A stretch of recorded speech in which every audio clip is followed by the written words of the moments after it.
The Mediterranean Sea, March 1941.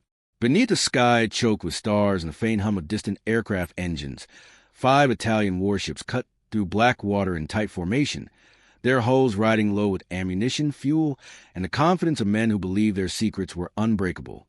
In the operations room of each vessel, radio operators tapped out encrypted messages, their fingers dancing across Enigma machine rotors with mechanical precision, sending coordinates and tactical orders into the ether as coded gibberish that no enemy could possibly decipher.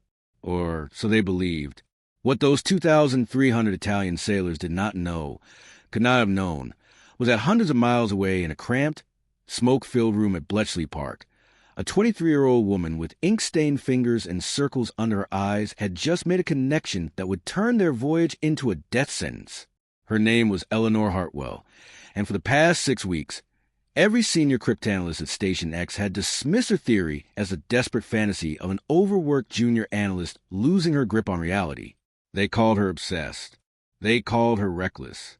Some whispered she was cracking under the pressure of 14-hour shifts spent staring at incomprehensible letter sequences that drove lesser minds to breakdowns.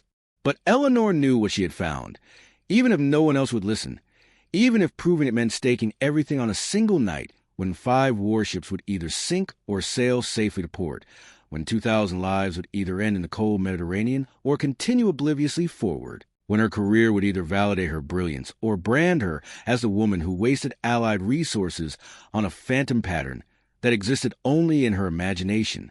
Eleanor Hartwell had not planned to become a codebreaker. Born in Surrey to a mathematics professor father and a mother who taught classical languages at a girls' school, she had grown up in a household where dinner conversations revolved around prime number theory and the grammatical structures of ancient Greek. While other children played with dolls or chased hoops through village streets, Eleanor constructed elaborate ciphers to encode her diary entries, solving her father's recreational puzzles before breakfast, teaching herself German and Italian from textbooks borrowed from her mother's classroom. She had been preparing for a quiet academic career, perhaps following her father into university mathematics, when the war erupted across Europe and the government code and cipher school began its desperate recruitment of Britain's brightest minds. The letter had arrived in November 1939, carefully worded, requesting her presence for an interview regarding work of national importance. She had known immediately what they wanted. The wireless intercept stations scattered across Britain were pulling in thousands of encrypted German and Italian messages daily, an avalanche of seemingly random letters that poured into Bletchley Park faster than the existing staff could process. They needed mathematicians, linguists, chess champions, crossword enthusiasts, anyone whose mind could detect patterns where others saw only chaos. Eleanor's interview had lasted 40 minutes. They gave her a series of enciphered messages, increasingly complex, and watched as she worked through them with a speed and intuition that made the recruitment officer lean forward in his chair. She was hired on the spot, sworn to absolute secrecy under the Official Secrets Act, and assigned to Hut 6, the section responsible for breaking German Army and Air Force Enigma ciphers. The Enigma machine was a marvel of mechanical encryption, a typewriter-like device with 3 or more rotating wheels called rotors, each wired in complex patterns that scrambled every letter typed on its keyboard. When an operator pressed a key, electrical current flowed through the rotors and a reflector, lighting up a different letter on a display panel. The recipient, using an identically configured Enigma machine, could type in the enciphered text and read the original message. The brilliant cruelty of the system lay in its astronomical number of possible configurations. With multiple rotors, adjustable ring settings, and a plug board that could swap letter pairs, a single Enigma machine offered more than 150 trillion possible starting positions. The Germans changed their settings daily, sometimes more frequently, meaning that even if you broke today's configuration, tomorrow's messages would be utterly impenetrable unless you could break the new settings as well. The Italian Navy used a variant of the Enigma system, slightly different in construction, but equally formidable in its complexity. Breaking it required a combination of captured material, mathematical analysis, and the massive computing power of the electromechanical bombs, machines designed by Alan Turing and Gordon Welchman to test thousands of possible rotor positions per minute. But even with these advantages, success was never guaranteed. The codebreakers at Bletchley Park lived in a state of perpetual uncertainty, knowing that enemy forces were maneuvering across Europe and North Africa, while vital intelligence remained locked behind walls of encrypted nonsense that might or might not yield to analysis before strategic opportunities evaporated. Eleanor had arrived at Bletchley Park in January 1940, overwhelmed by the organized chaos of Station X. The main mansion house was surrounded by hastily constructed wooden huts, each housing different sections of the code-breaking operation. Hut 6 tackled German Army and Air Force Enigma. Hut 8 focused on German Naval Enigma. Hut 3 translated and analyzed the decrypts from Hut 6. The place ran 24 hours a day in 3 8-hour shifts, though in practice most cryptanalysts worked far longer, driven by the knowledge that every hour delay might mean British ships torpedoed in the Atlantic, convoys destroyed, soldiers killed because intelligence arrived too late to save them. The pressure was extraordinary, compounded by the absolute secrecy requirements that prevented anyone from discussing their work outside their immediate section. Eleanor found herself assigned to a team working on Italian Naval Enigma, a relatively lower priority compared to the German systems, but still critically important as British forces battled Italian fleets for control of the Mediterranean. She proved herself quickly, demonstrating an unusual ability to spot patterns in enciphered text, to sense when a particular message might be what cryptanalysts called a crib, a piece of predictable text like a weather report or a standard greeting that could provide a foothold into the day's settings. Her supervisors noted her potential, gave her more complex problems, gradually increased her responsibilities. But they also noted something else, a tendency toward obsession, a refusal to abandon a theory even when more senior analysts had moved on, a willingness to work through the night on hunches that more cautious minds would have dismissed as statistical noise. The pattern that would change everything began to emerge in late January 1941. Eleanor was reviewing intercepts from Italian naval traffic, routine messages that the team had partially broken but not completely decrypted. The Italians changed their Enigma settings at midnight, and the codebreaker's goal was to identify those settings as quickly as possible each day so that intelligence could be extracted while it was still actionable. But certain messages resisted solution, appearing to use non-standard procedures or additional layers of encryption that made them impervious to conventional attacks. Most cryptanalysts treated these messages as low-priority curiosities, focusing their efforts on the bulk of traffic that responded to established breaking techniques. Eleanor, however, became fixated on a specific subset of these resistant messages, transmissions that appeared at irregular intervals, always late at night, always relatively short, always containing a particular sequence of letters that seemed to recur with a frequency that bothered her mathematician's instincts. She began collecting these messages, logging them in a private notebook, cross-referencing transmission times, sender identifications, any metadata that might reveal a pattern. Her colleagues noticed her distraction during regular work, found her muttering over sheets of paper covered in letter frequency analyses and statistical calculations. When asked what she was pursuing, she tried to explain her theory that these resistant messages represented a special category of high-priority intelligence, possibly using a modified Enigma procedure that could be reverse-engineered if she could just identify the underlying pattern. The response was polite skepticism. Her section had listened, examined her evidence, and gently suggested that she was seeing patterns where only random variation existed, that the human mind was extraordinarily good at finding meaning in meaningless data, especially under the stress of wartime code-breaking. He encouraged her to focus on the mainstream decryption efforts where her talents could contribute to verified results. Eleanor tried to comply. She returned to her assigned tasks, worked diligently on the daily breaks, contributed to the team's successes, but she could not abandon her theory. During meal breaks, she pulled out her notebook. During the long walks between huts, her mind churned through possibilities. She began staying late after her shift ended, using the quiet hours when fewer people were around to re-examine her collected messages without interruption. The pattern became clearer in her mind, though she struggled to articulate it in terms that would convince skeptics. It was not a simple letter frequency issue, not a flaw in the rotor wiring, not a mistake by Italian operators. It was something more subtle, a rhythmic quality to certain letter groupings, a sense that beneath the encryption lay a structure that repeated at intervals she could almost but not quite predict.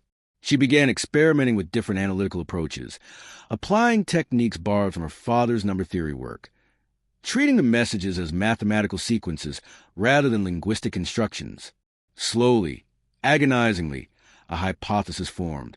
What if certain high-priority Italian messages used a modified initialization procedure, a way of setting the starting rotor positions that deviated from standard protocol?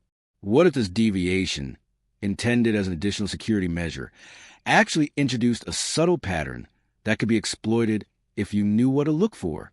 It was a crazy theory. It contradicted established understanding of Enigma security. It required believing that Italian cipher security had a specific, exploitable weakness that had somehow remained undetected for months. But Eleanor could not shake the conviction that she was right. In early March, she made a decision that would define her career and possibly end it. She approached her section head again, this time with 6 weeks of additional evidence, detailed statistical analyses, and a concrete proposal. She had identified a set of messages that her theory predicted should share certain characteristics. If she was correct, those characteristics could be used to narrow down the possible rotor settings dramatically, potentially allowing a break on messages that had previously been considered unbreakable. More importantly, she had noticed that these special messages often preceded significant Italian naval movements by 12 to 18 hours. If her theory was right, if she could break these messages reliably, Bletchley Park could provide early warning of Italian fleet operations with enough lead time for the Royal Navy to position forces for an ambush. The section head listened, visibly torn between respect for Eleanor's intellect and concern about wasting limited resources on an improving theory. He consulted with senior staff. There were tense conversations behind closed doors. Some argued that Eleanor had earned the right to test her hypothesis. Others countered that bomber resources were precious, that assigning one pursue a junior analyst's hunch would set a dangerous precedent. The compromise, when it came, was cautious. Eleanor would be allowed to pursue her theory, but only on her own time, only using messages that no one else was actively working on. If she could demonstrate a successful break using her methods, they would reassess. If she continued to produce nothing but speculation, she would be reassigned to other duties and expected to drop the matter. It was not the endorsement she had hoped for, but it was enough. Eleanor accepted the terms immediately, knowing that she was now under unofficial scrutiny, that failure would mark her as unreliable, that success was her only path forward. The breakthrough came on March 26, 1941, during the graveyard shift when Hut 6 was quiet except for clacking of typewriters and the low hum of bombs processing in adjacent rooms. Eleanor had been working for 19 consecutive hours, surviving on tea and sandwiches, her eyes burning from staring at paper under dim electric light. She had just received a new batch of intercepts from the previous day's Italian naval traffic, and among them was a message that matched her profile precisely. Short, transmitted at 0247 hours, containing the recurring letter sequence she had learned to recognize. She felt her pulse accelerate. This was it, the test case that would prove or destroy her theory. She began applying her modified analytical approach, using the suspected initialization pattern to constrain the possible rotor positions. It was painstaking work, requiring multiple false starts, endless checking and rechecking. Hours passed. The shift changed around her. Colleagues came and went. Eleanor remained hunched over her desk, oblivious to everything except the letters swimming before her eyes. And then, at 1,430 hours on March 27th, the message yielded. The gibberish resolved into Italian military language, coordinates and timing for a planned naval operation. Eleanor stared at the decrypted text, her hands trembling slightly, barely believing what she had accomplished. She had been right. The pattern existed.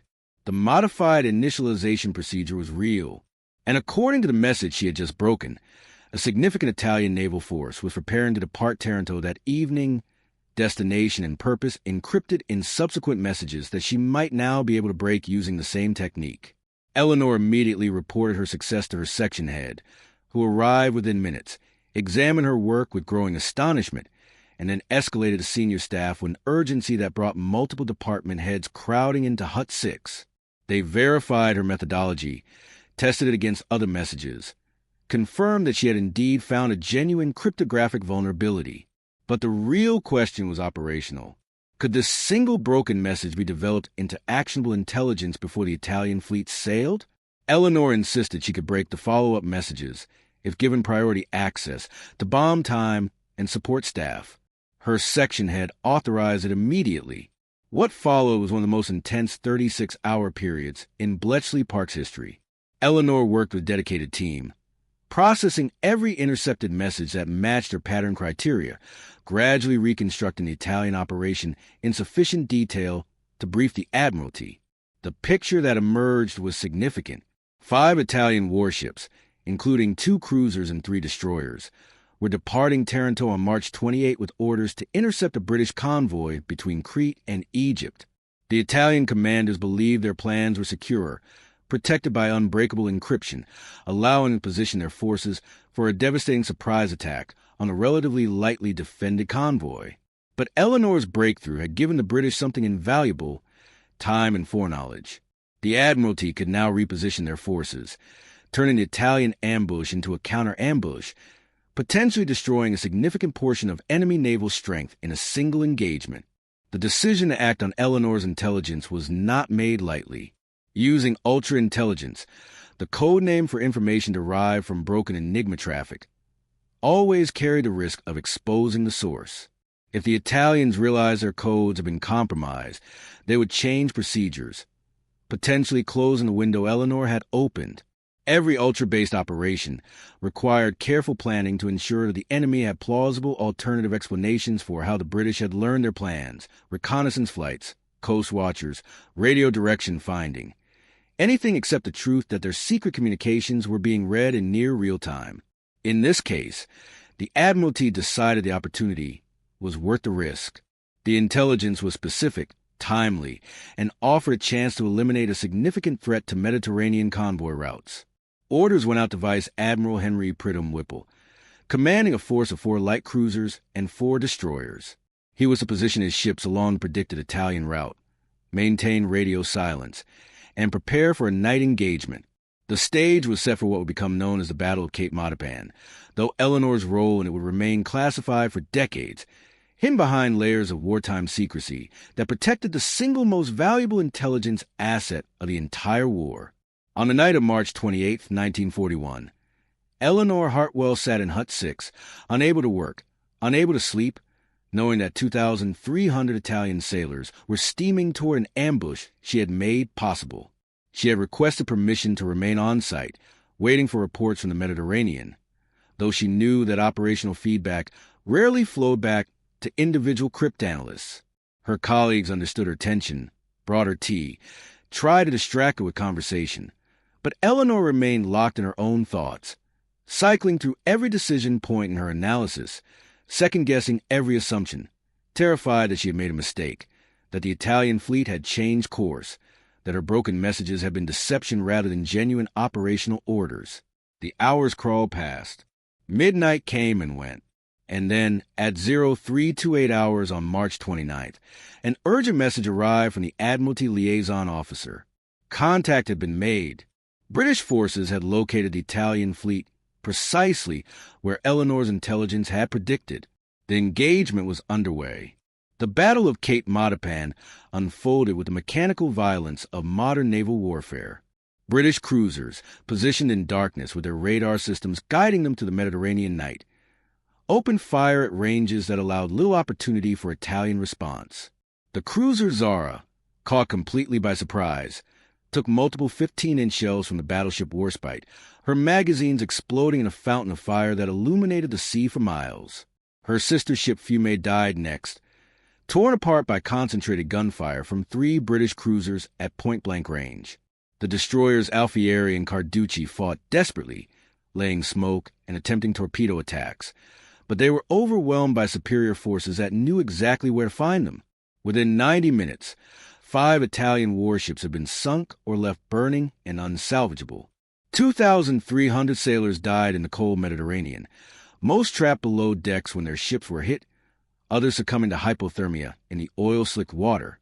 It was a devastating defeat for the Italian Navy, one that would significantly impact their willingness to challenge British control of the Mediterranean for months to come. and it had been made possible by a 23-year-old woman whose theory everyone had dismissed as crazy, whose obsessive attention to a pattern no one else believed existed had given the Royal Navy the gift of perfect foreknowledge, turning what should have been an Italian ambush into a massacre. The aftermath for Eleanor was complicated. The success of her intelligence was undeniable, confirmed by the operational results and the subsequent damage assessment that counted 5 warships sunk and over 2,000 enemy casualties. Her methodology was immediately adopted as standard procedure for handling similar Italian traffic. She was commended privately, given a small increase in responsibility, and quietly marked as someone with exceptional analytical instincts. But the nature of Bletchley Park's work meant that public recognition was impossible. Her contribution would remain classified, her name absent from any official accounts of the battle. The credit would go to Vice Admiral Pridham Whipple for his tactical execution, to reconnaissance aircraft for supposedly spotting the Italian fleet, to the superior training and equipment of British forces. Eleanor understood the necessity of this deception. Protecting Ultra meant protecting the source of Britain's greatest strategic advantage.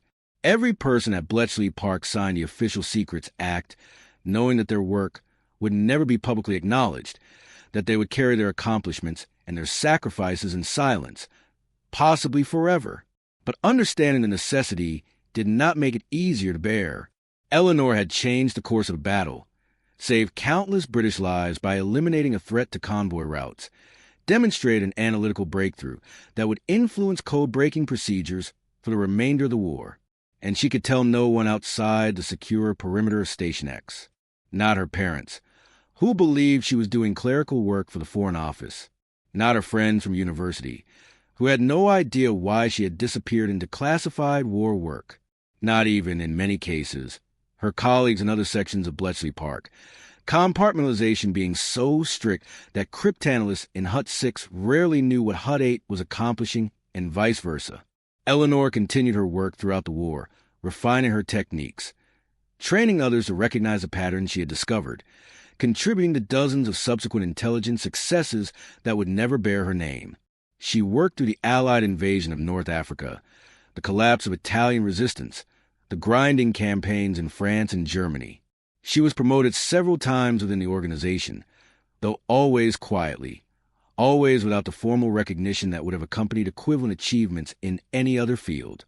By the time the war ended in 1945, she was exhausted, emotionally hollowed out by years of intense mental labor under constant pressure, by the burden of knowing that her successes and failures translated directly into lives saved or lost.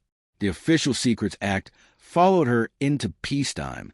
She was forbidden from discussing her war work, from seeking employment that might leverage her unique expertise, from explaining to potential employers why she had a 5-year gap in her academic career filled only with vague references to clerical duties. Like thousands of other Bletchley Park veterans, she found herself cut off from the most significant accomplishment of her life, unable to claim credit, unable to build a career on demonstrated expertise, expected to simply reintegrate into civilian life as though the war years had been an interruption rather than a defining experience. Eleanor attempted to return to academic mathematics, but found that universities had little interest in hiring a woman whose most recent work experience was classified and whose published research had been interrupted by the war. She took a teaching position at a girls' school in Essex, spending 2 decades instructing adolescents in basic algebra and geometry, her mind occasionally drifting back to those frantic hours in March 1941, when she had held the fate of 2,000 men in her ink-stained hands. She never married, devoted herself to her students, lived quietly in a small cottage with a garden and an ever-growing collection of books on mathematics and cryptography. Occasionally, usually late at night after a glass of wine, she would pull out her old notebooks from the war, the ones she'd been allowed to keep after the Official Secrets Act was partially relaxed in the 1970s, and remember what it felt like to crack a problem that everyone else had dismissed as impossible. She remembered the skepticism, the loneliness of pursuing a theory that no one else believed, the terror of staking everything on a single night when 5 warships would either sink or sail safely to port. She remembered the vindication, brief and private, when the reports came back from the Mediterranean confirming that her intelligence had been perfect, that the Italian fleet had been exactly where she said it would be, that 2,300 sailors had died because she had been right about a pattern everyone called crazy. The full story of Bletchley Park began to emerge publicly in the 1970s, accelerating in the 1980s and 1990s as the Official Secrets Act was gradually relaxed and surviving codebreakers were finally permitted to discuss their contributions. Alan Turing became famous, his theoretical work and tragic personal story capturing public imagination. Gordon Welchman's technical achievements were celebrated. The Wrens who operated the bombs received recognition for their essential contributions. But Eleanor Hartwell's name appeared rarely, if at all, in the popular histories. Her work on Italian Naval Enigma was too technical, too specialized to fit into narratives that focus on the more dramatic German systems. The Battle of Cape Matapan was remembered as a British tactical victory, not as an intelligence triumph. The 2,300 Italian sailors who died that night became a statistic in naval histories, their deaths attributed to superior British seamanship and firepower rather than to a cryptographic vulnerability exploited by a woman whose obsessive attention to patterns had broken their codes. Eleanor herself was reluctant to seek publicity, uncomfortable with the attention, protective of colleagues who remained bound by secrecy restrictions. She gave a few interviews to academic researchers, contributed to classified historical projects undertaken by GCHQ, but largely remained in the shadows, a footnote in the vast intelligence operation that had helped win the war. Eleanor Hartwell died in 1998 at the age of 80, her cottage passing to a niece who found, among her aunt's possessions, boxes of mathematical papers, cryptographic texts, and a collection of notebooks filled with letter frequency analyses and statistical calculations that made no sense to someone without specialized training. The niece, somewhat bewildered, donated the materials to the National Archives, where they eventually found their way to historians researching Bletchley Park operations. It was only then, nearly 6 decades after the Battle of Cape Matapan, that Eleanor's full contribution began to be understood. The notebooks documented her analytical process, the months of pattern recognition work, the gradual refinement of her theory, and the desperate sprint to break the Italian messages before the fleet sailed. Her methodology, revolutionary for its time, anticipated techniques that will become standard in modern signals intelligence. Her refusal to abandon a theory despite institutional skepticism demonstrated exactly the kind of independent analytical thinking that intelligence organizations claim to value but often suppress in practice. And her success, achieved by a young woman working against both the enemy and the dismissive attitudes of her own organization, represented a kind of intellectual courage that deserves recognition alongside the physical bravery celebrated in more conventional military histories. The story of how one girl's crazy trick broke Enigma and sank 5 warships in a single night is ultimately a story about the invisible contributions that shaped the Second World War, about the thousands of men and women whose names appear in no official histories, but whose work was absolutely essential to Allied victory. It is a story about pattern recognition, about trusting your analytical instincts even when everyone around you dismisses them as fantasy.